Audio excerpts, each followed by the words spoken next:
But if the kayak ain't gonna support it and you have absolutely no give nowhere else, you're gonna rip your kayak to pieces.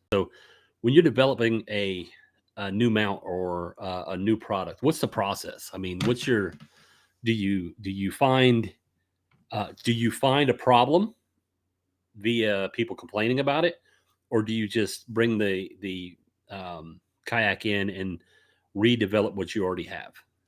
So we'll do some stuff like, when it just like says from the start, like if we see there's an issue out there people are having, we try to say, Hmm. okay, how can we fix this? How can we make this easier for people?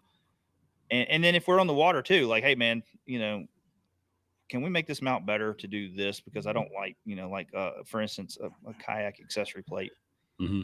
you know, um, when we did that, I want a tool holder in it. You know what I mean? Like, I think it'd be great with a tool holder now. So, Hmm. but from start to finish for a bow mount instance, we try to pull it in and set the kayak in. And the first couple things we're doing is looking for weaknesses in the boat. You see a lot of cuts and corners on kayaks. And I mean, whether it's rounding, if it's really rounded or if it's got a lot of sharp breaks or, if you start seeing a lot of sharp breaks, you got to watch because they try to do that for structural purposes to make it stronger in plastic. Hmm. But sometimes it does cause weak spots. So you got to kind of look for that. And that's something a lot of people get, mad. Like, how come you ain't got a bow mount for this one yet? Well, I don't think that kayak can support a bow mount. Like, I don't want to see your boat get ripped to pieces if you hit Right. something on a hot summer day when the plastic's soft.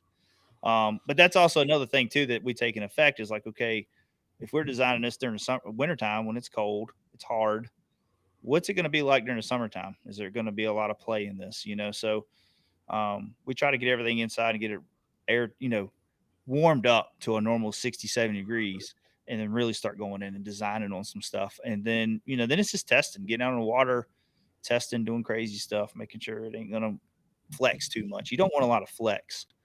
But if the kayak ain't going to support it and you have absolutely no give nowhere else, you're going to rip your kayak to pieces. Not tear their boat up. Not, they might come out to kayak, but didn't really tear up nothing. So, but that's some of the process we go through.